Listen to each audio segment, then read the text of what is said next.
네, 뉴스에 다 담지 못한 이야기 더 깊이 있게 나눠보고 새로운 내용을 더하는 뉴스 더하기 순서입니다. 지난주 12.3 비상계엄 위기 속 빛났던 5.18 민주화운동 정신을 재평가하는 연속기획 전해드렸죠. 오늘 이 내용 취재한 이성각 기자와 자세한 이야기 더 나눠보겠습니다. 어서 오십시오. 네, 키워드로 내용을 정리해 주실 텐데 첫 번째 키워드부터 보겠습니다. 화분 물받침인데 5.18과 화분 물받침 어떤 연관이 있습니까? 네, 언론사마다 매년 5.18 기획을 미리 준비하죠. 저 역시 올해 아이템을 고민하다가 이 화분 물받침 때문에 이번 기획을 시작했습니다. 네. 5.18 전문가인 정수만 전 유족회장이 12.3 비상계엄이 선포되던 그날 밤에 자신의 5.18 자료를 담은 외장 하드를 숨긴 곳이 바로 화분 물받침입니다.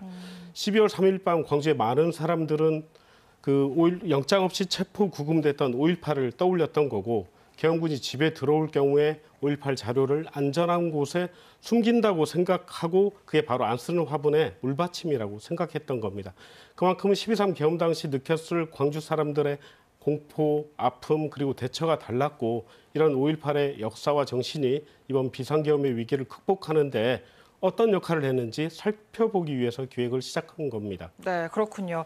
사실 지난해 12월 3일 비상계엄이 선포된 그날 밤 많은 분들이 80년 5월 광주 생각하셨을 것 같습니다. 저도 이제 이성각 기자 보도 쭉 보면서 봤는데 5.18과 12.3 비상계엄 정말 판박이라고 할 수 있을 정도로 굉장히 많이 닮았더라고요. 네, 5.18 기록 영상 살펴봤고 12.3 비상계엄 장면들 맞춰보면서 정말 많이 닮았구나 이런 생각을 했습니다. 총을 든 군인들의 국회 난입이 80년 5월 비상계엄 전국 확대 이후 국회 봉쇄 장면, 또 형식적인 국무회의, 정치활동 금지 내용이 담은 포고령 내용 같은 경우는 거의 같았고요. 특히 계엄군을 국회로 실어 나르던 헬기 장면, 이것은 5.18 때 헬기 사격을 목격했던 광주 사람들한테는 엄청난 충격으로 다가왔습니다. 네, 그래서 아마 그날 밤 광주 시민들의 공포가 더 컸을 것 같다는 생각이 듭니다. 다음 키워드 보겠습니다.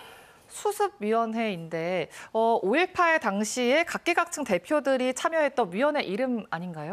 네, 맞습니다. 앞서 12.3 당시 광주의 공포도 달랐다고 말씀드렸는데 대처도 달랐습니다.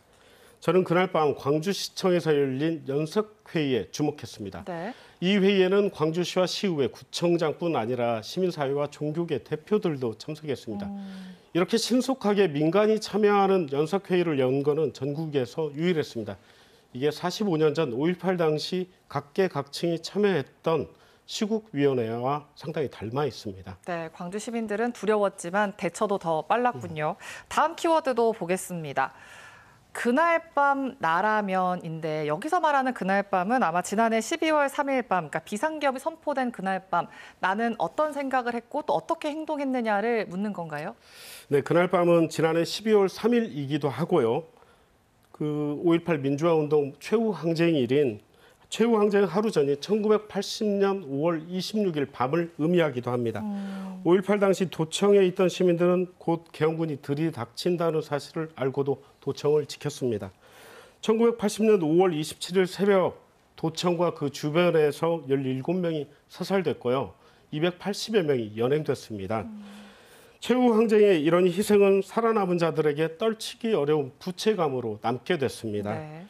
그날 밤 나라면이라는 질문은 산자들에게 지금 우리에게 묻고 있는 질문과 같은 겁니다. 전문가들은 이렇게 불의한 권력에 끝까지 저항했던 5월 정신이 이번 12.3 계엄 상황에서 참여와 실천으로 되살아났다고 이렇게 평가하고 있는 겁니다. 네, 아마 그 부채감이 많은 시민들의 저항과 또 참여로 이어지지 않을까 싶었는데 이번에 또 국회가 계엄 해제 요구 결의를 신속하게 할 수 있었던 배경 중 하나로 군인과 경찰의 소극적인 임무 수행을 또 꼽았더라고요. 이 역시 5.18의 영향을 받은 거라고요?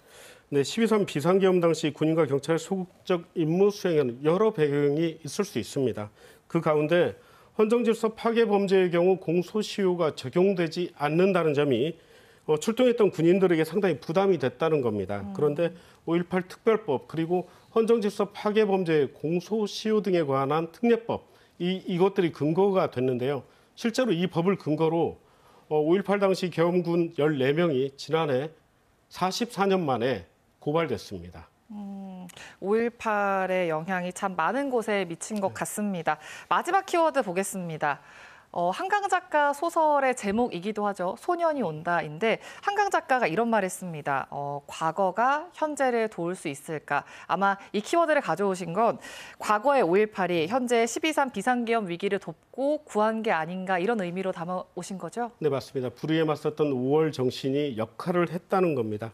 이건 목숨을 내걸고 저항했던 1980년에 머물지 않고 5.18 진상규명과 책임자 처벌을 위한 40여 년의 투쟁의 역사가 모두 포함된 의미입니다. 그러니까 1988년 5.50 청문회, 1995년 검찰 수사와 전두환 노태우에 대한 재판, 진상조사위원회 활동 이런 모든 과정이 광주와 5.18을 기억하게 하는 투쟁으로 이어졌다는 겁니다. 네, 그럼 마지막으로 정말 다시 주목받고 있는 5월 정신 잘 계승하는 게 중요할 텐데 남아있는 과제도 많은 것 같습니다. 어떤 과제가 남아있나요?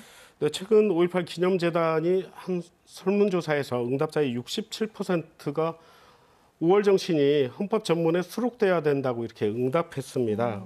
5.18 왜곡 폄훼가 여전하고 12.3 비상계엄 같은 잘못된 역사가 반복되지 않게 하기 위해서는 반드시 5월 정신이 헌법 전문에 담겨야 된다는 겁니다.